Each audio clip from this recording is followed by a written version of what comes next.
بسم الله الرحمن الرحیم. د مایکروسافټ اکسل پروګرام پښتو زده کړې ته ښه راغلاست. راځو لومړی اکسل پروګرام راخلاصو. تېره ورځ موږ تاسې په اکسل پروګرام کې په هوم منو په دې آخري کمانډونو باندې کار کړی و. په یاد هم دي انشاءالله. فایند هم ویلی وو، ریپلیس هم ویلی وو، ګوټو سپیشل کې ځینې خبرې وي دا شیان هم ویلي وو. انشاءالله کومه ستونزه به نه وي.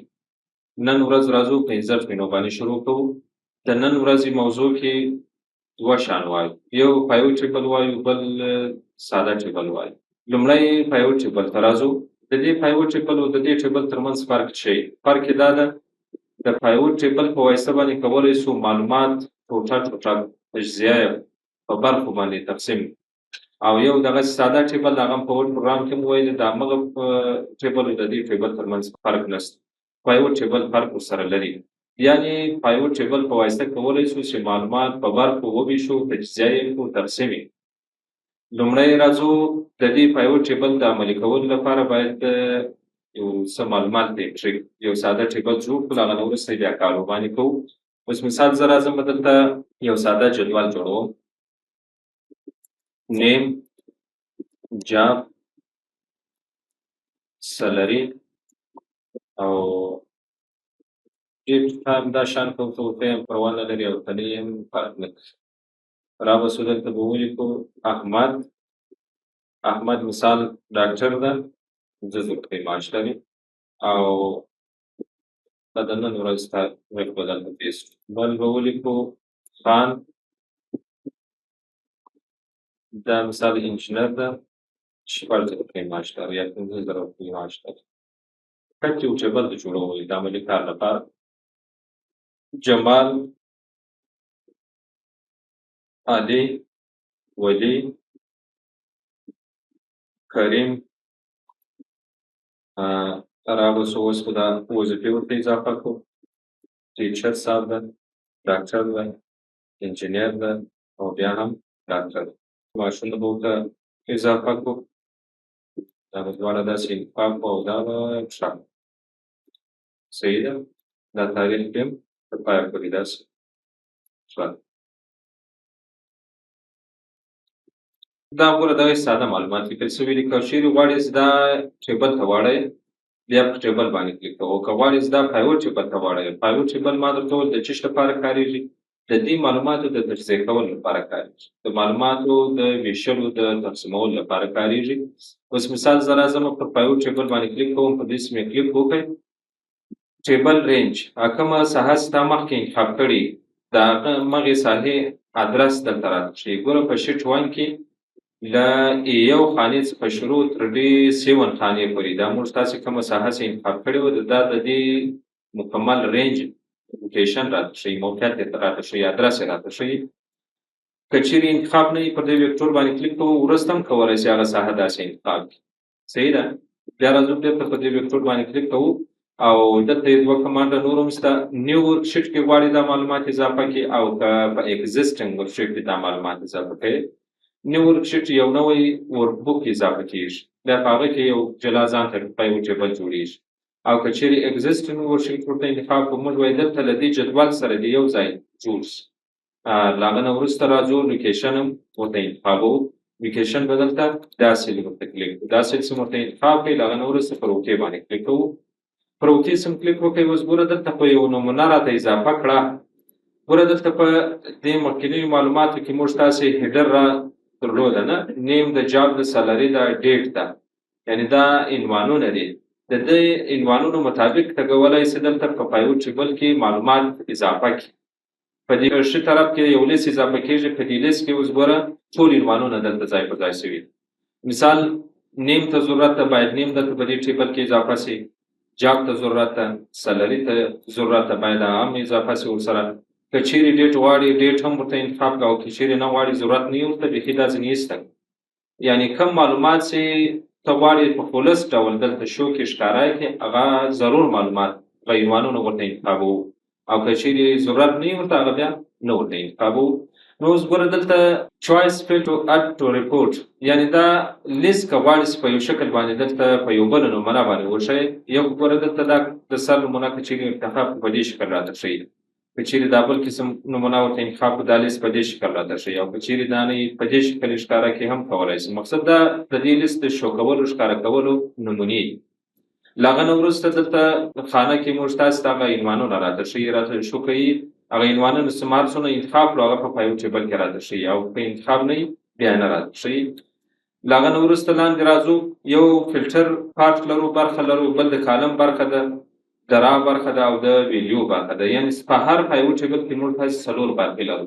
د دې وظیفه څه شی اوس ګوره همیشه دلته په هغه مخکینیو معلومات کې چې موږ تاسې معلومات انټري کړي هغه نومونه هم لیکلي دا نومونه په کالم باندې لیکل شوي دي او که په را باندې لیکل شوي په را لیکل شوي نو هغه خپله مستقیما دلته ګوره په را باندې اضافه کېږي دا نومونه. جاب هم په را باندې لیکلي دي او سم اپ سالري هغه یوازې ویډیو ته ورته ده. ویډیو بیا همیشه یو شی کاونټ کوي جمع کوي یو ځای کوي سره صحیح ده. که چیرې عداد موجود وي که غواړې چې هغه عداد یا سلري یا هر شی چې موجود وي هغه که غواړې سره جمع کړي همیشه باید د ویډیو و پارټ ته راسي و برخې ته راسي.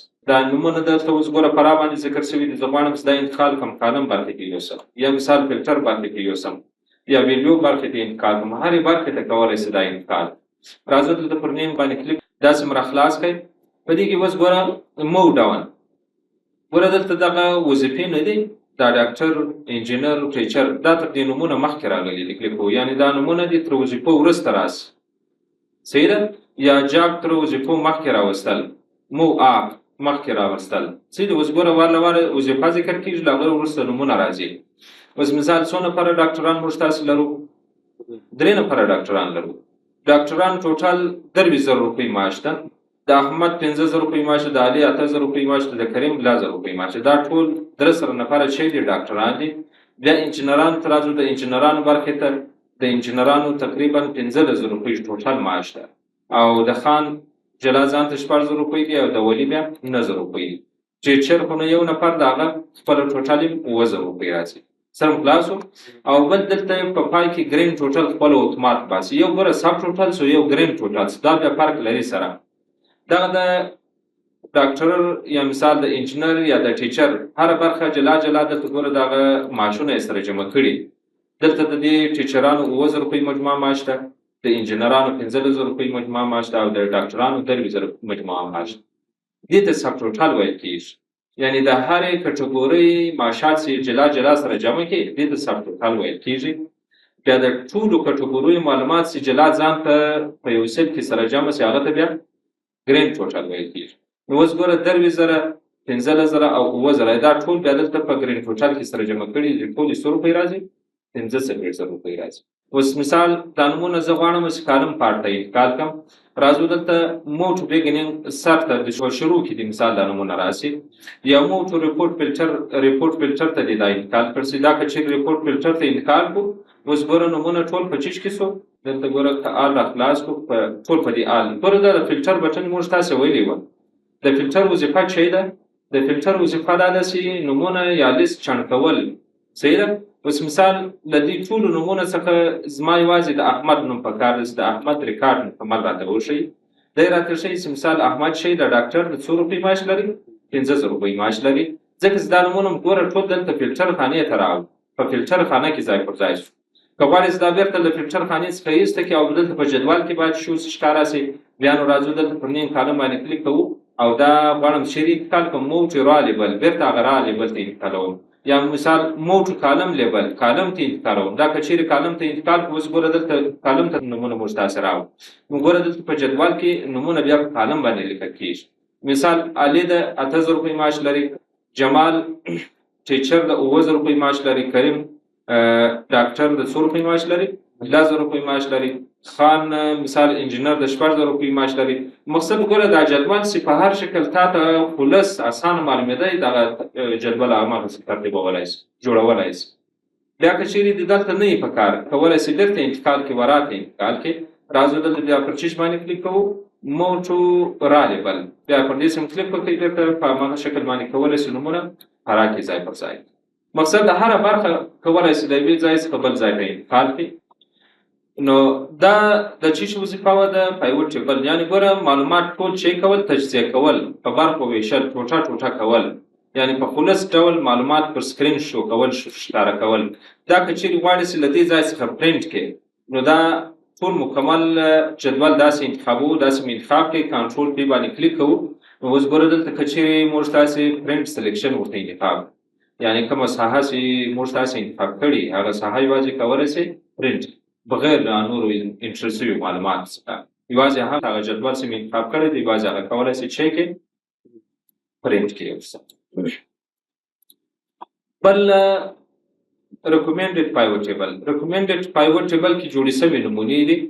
یو ګوره موږ تاسې خپله له ځانه څخه د pivot table کې ایډیټ کوئ، هغه نمونه یو ډیزاین به ورته انتخابوئ. او recommended pivot table کې له خپله ځانه د کمپنۍ له خوا څخه جوړې شوي نمونې دي، کولی شئ یو نمونه ورته انتخاب کړي، په همغه شکل باندې یو pivot table جوړ کړي. خو ورته له مخه دا معلومات باید ته ټول شی کې انتخاب کړو. داسې مې انتخاب کړو، recommended pivot table باندې کلیک کوو، په دې سم کلیک وکړئ. اوس ګوره په دې نمونه باندې غواړئ یا مثال په دې نمونه باندې غواړئ، دا 2-3 نمونې دلته شته را سره، کولی شئ نمونه دلته ډبل کلیک ورباندې وکړئ، بیا په هغه نمونه باندې تاته یو pivot table دلته جوړ کړي. ګوره دلته یې نمونه نه ده رااخیستې، ډیټ یې نه ده رااخیستې، ته کولی شئ وروسته هم دا ورته اضافه کړي، نمونه ورته اضافه کړي، ډیټ هم ورته اضافه کړي، او که چیرې غیر ټکماري بیا نه ورته اضافه کېږي. بل ساده ټیبل، خو دا ساده ټیبل که چیرې غواړئ چې معلومات دا انټر شوي معلومات ساده ټیبل ته واړئ، هغه معلومات به ورته له مخه انتخابوو. که چیرې ورته له مخه انتخاب نه وي وروسته هم کولی شئ. راځو پر ټیبل باندې کلیک کوو، پر ټیبل سم کلیک وکړئ. اوس ګوره دلته په دې سرچ خانه کې موږ تاسو ته د دې انتخاب شوي ساحې ادرس راته ښیي. له A1 خانې څخه شروع تر D7 خانې پورې دا موږ تاسو انتخاب شوي ساحه رینج ده. دا که چیرې انتخاب نه وي دا معلومات، بیا پر دې وکتور باندې کلیک کوو، دوباره بیا وروسته کولی شئ هغه ساحه ټوله چې کې انتخاب کړئ، کومه ساحه کې چې موږ تاسو ایډیټ کړي، یا ته غواړئ چې مثال هغه ساحه ټوله دغه ته اضافه کړئ، ټیبل ته اضافه کړئ. راځو بیا بل کمانډ لرو، my table has a header. از موږ تاسو ټیبل که چیرې عنوانونه درلودو خو دا کمانډ باید ټکمار، او که چیرې نه درلودو بیا باید دا چی کو غیر ټکمار. او په څه وجه باندې؟ هغه په دې وجه باندې اوس مثال دلته ما د عنوانونو لپاره جلا ځای ته یو رای اضافه کړې ده، چې په هغه کې نیم، جاب، سالري او ډیټ اضافه شوي. دا که چیرې زه ورته ټکمار کړم، زه زما ټیبل هیډر لري، عنوان لري، صحیح ده، ضرورت نشته ورته چې بل را ورته اضافه کړي د عنوانونو لپاره. اوکې باندې کلیک کوو، نو اوس ګوره دلته هغه د هیډر را جلا ځان ته باسي ورته، صحیح ده. او که چیرې دلته زه راولاړ شم په ټیبل باندې، پر ټیبل سم کلیک وکړئ، کوم چیرې هغه عنوانونه چې لیکل کېږي هغه را هم نه یې جوړه کړې، بیا دا کمانډ ورته غیر ټکمارو، داسې هم غیر ټکمار کوئ، اوکې باندې کلیک کوو، نو بیا جلا ځان ته د عنوانونو لپاره یو بل مکمل رای اضافه کېږي. په هغه رای کې بیا کولی شئ ته عنوانونه اضافه کړئ، خو که چیرې ورته له مخه عنوانونه دې نه ورته ذکر کړي.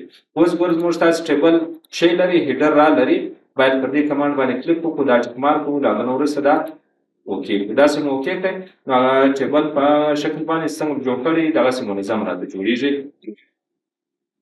نو بل د دې ټیبل د ایډیټ لپاره که غواړئ چې په دې ټیبل کې نور ایډیټ وکړي، یو ساحه ورته اضافه کړي، یا کم کې ډیزاین ورته اضافه کړي، بیا دلته په مینو بار کې د ټیبل ډیزاین په نوم باندې یو بل مینو اضافه کېږي، فري مینو. ته کولی شئ د دې لارې څخه په دې ټیبل کې ایډیټ وکړي. په دې کې اوس مثال ټیبل نیم، که غواړئ چې دې ټیبل لپاره یو ځانګړی نوم انتخاب کړي، د لیست په نامه باندې دا ټیبل نوموو، چې د یو نوم ورته ورکړئ دې ټیبل لپاره. ریسایز ټیبل، که چیرې دا ټیبل شنی جوړ شوی وي، یعنې نور معلومات نه یې ورته اضافه شوي، ته کولی شئ چې بېرته د دې ټیبل لپاره سایز اضافه کړي یا کم کړي. یا مثال دا ډیټ په نامه باندې چې کوم کالم ده دا بیخي له دې ټیبل څخه باسم نه ورته اضافه کوم. نو دې لپاره راځو پر ټیبل ډیزاین مینو باندې کلیک کوو، ریسایز ټیبل ته راځو. ریسایز ټیبل ته چې راغلی بېرته پر دې وکتور سم کلیک وکړئ، نو دوباره بیا هر څونه ساحه چې تا انتخاب کړه په هغه اندازه باندې تا ته بیا ټیبل جوړېږي. اوس مثال زه غواړم چې دلته دا 2 کالمه نور هم ورته اضافه کړم دې ټیبل، داسې مې هر څونه انتخاب وکړئ، د هغه نه وروسته اوکې باندې کلیک کوم. نو ګوره دلته بیا انټري که سم انټري نه وي شوي، خو تا ته دغه ساحه په ټیبل کې داخلوي، وروسته کولی شئ ته معلومات ورته اضافه کړئ.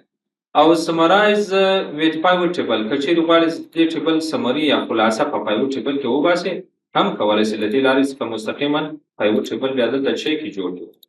صحیح ده، بېرته هماغه کیسه ده، جاب راکړو، مثال سالري راکړو، ډیټ راکړو، سمرایز یا خلاصه یې کولی شئ په پایوټ ټیبل کې بیا چی کې وباسئ یا جوړه کړئ. بل کمانډ ریموو ډوپلیکیټس هغه تکراري نومونه په دې ټیبل کې له منځه وړل. دلته موږ تاسې نومونه اضافه کړي دي. دا نومونه اوس ګوره ټول جلا جلا لیکل شوي دي. که چیرې ورته فکر شوي نه وي یو نوم تکرارا لیکل شوی.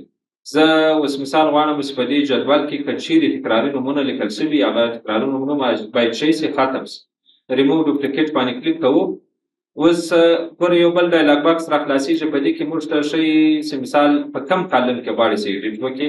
په نیم کالم کې غواړي، په جاب کې غواړي، سالري کې غواړي، ډیټ کې غواړي. نه، دا نور کالمونه بغیر ټیک مارک یوازې نیم کې غواړم چې هغه تکراري نومونه یې هغه باید شی سي ختم شي.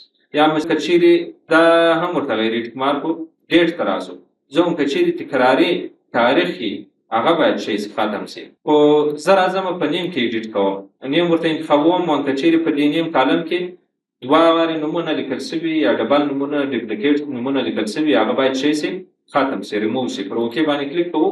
نو اوس ګوره دلته یو میسج راکوي one duplicate will you found and removed.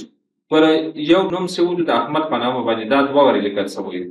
دی راته ښیي چې مثال دلته یو نوم پیدا شو او هغه شی شو ډیلیټ شو، ختم شو.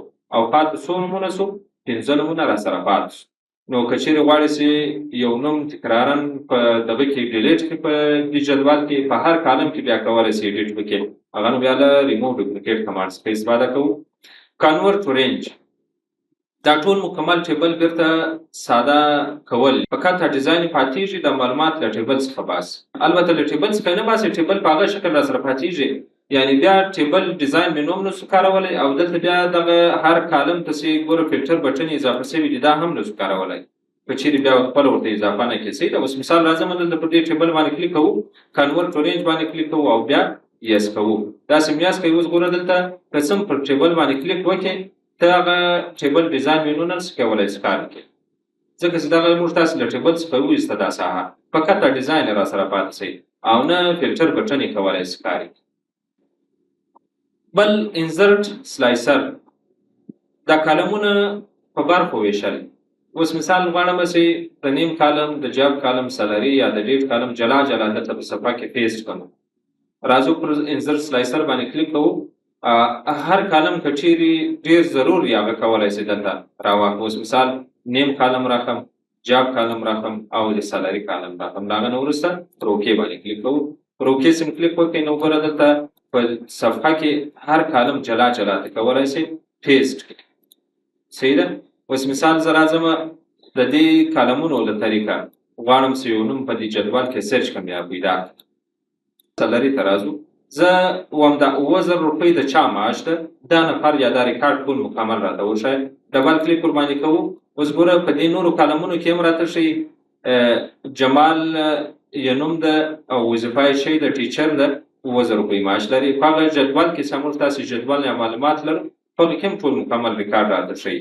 هغه شخص چې هغه موږ تاسې پر سالري باندې ډبل کلیک کړی یعنې انتخاب کړی ګوره جمال ده، ټیچر ده، 9000 روپۍ معاش لري او تاریخ مقصد د دې جمال مکمل ریکارډ ښیي. که چیرې دا کلیر کو غواړم چې د وظیفې له طریقه دا نفر پیدا کړم. زه ماته وښایي چې ډاکټران څو نفره دي، کم نفر ډاکټران. ډبل کلیک ور باندې کوو. دی راته ښیي چې دوه د احمد په نامه دي او یو هم د کریم په نامه دي. دا درې سره شی دي ډاکټران دي. دا بیا کلیر وو. راځه اوس مثال ورته ښیم د خان مکمل ریکارډ راته وښایه. خان ښکاره ده او 200 روپۍ معاش لري. دا ټول مکمل ریکارډ یې راته وښایه. خان باندې ډبل کلیک کوو. په جدول کې ټول مکمل ریکارډ یوازې د چا راته ښیي؟ د خان راته ښیي. نو ګوره انزرټ سلایسر په دې معنی چې هغه کالمونه موږ تاسې کولی شو په صفحه کې جلا جلا پیسټ کړو او بیا دغه کالمونو له طریقه یو نوم یو مکمل ریکارډ پیدا کړو. پاتې شو ایکسټرنل ټیبل ډیټا. دا د ډیټا مینو مربوط کېږي. دا به پر خپل ځای باندې انشاءالله ووایو. دغسې سر نه ورسره خلاصېږي. او پاتې شو ټیبل سټایل آپشن ته. دلته نو دا ټیبل سټایل آپشن چې دا د ټیبل سټایل مربوط کېږي. کوم وخت چې موږ تاسې دلته د ټیبل لپاره یو نمونه انتخاب یو سټایل انتخاب کړو. اوس مثال دا قسم سټایل انتخابوو نه. له هغه نه وروسته راځو دلته دا قسم نمونه به انتخاب کړو. ګوره دلته ځینې آپشنونه پاله کېږي. دا آپشنونو کې کولی شي په دې سټایل کې تغیر راولي. هیډر را دي اوس مثال اضافه شي که دې نه شي اضافه. ټوټل را دي لاندې اضافه شي که دې نه شي اضافه. بینډ را منځنۍ راګانې د یو له بل سره فرق ولري که دې ونه لري. فرست کالم اول کالم د مثال له نورو کالمونو سره فرق ولري که دې ونه لري. نه کولی شي په هغه جدول کې څه تغیر راولي، یو له بل سره هغه معلومات تغیر کړي. لاست کالم اخرنی کالم د له نورو سره فرق ولري که دې ونه لري. نه بینډ کالم منځني کالمونه د یو بل سره مثال فرق ولري. فلټر بټن یې غواړي که نه غواړي چې مثال په هر کالم کې فعاله شي. نه که چیرې ټکمار وي بیا په هر کالم کې فلټر بټن فعاله کېږي، او که چیرې غیر ټکمار وي بیا نه فعاله کېږي. که غواړي چې بېرته اوس که چیرې غیر ټکمار وي دا بټن دا فلټر بټن یې نه وي فعاله، بیا موږ تاسې هم مینو ته راځو. په هم مینو کې دا فلټر بټن یې ویلې وي، کولی شي بېرته دوباره بیا په دې کمانډ باندې کلیک وکړي تر څو پورې چې هغه شی شي هلته فعاله شي. یعنې د دې لارې څخه هم کولی شي دا فلټر بټن یې فعاله کړي، او د ټیبل ډیزاین فرعي مینو کې هم کولی شي دا فلټر بټن یې څه کړي فعاله کړي. بس ته کې پسې وایو سبا بیا انشاءالله السټریشن پارټ باندې کار وکړو. یعنې ګوره نن هم څو شیان وویل، دوه شیان وویل، یو پر پایو ټیبل باندې کار وکړئ او یو ساده ټیبل ووایل. لومړی واره موږ تاسې معلومات انټري کوو او معلومات چې مې انټري کړو، کولی شي دا معلومات پایو ټیبل ته هم واړوئ او ساده ټیبل ته هم واړوئ. ساده ټیبل لپاره بیا جلا ځان ته یو بله مینو اضافه کېږي چې هغه د ټیبل ډیزاین په نامه باندې دا مینو کولی شي په دې ټیبل کې تغیر راولي، یا ډیزاین چینج کړي، یا مثال دغسې نور تغیرات کې راولي.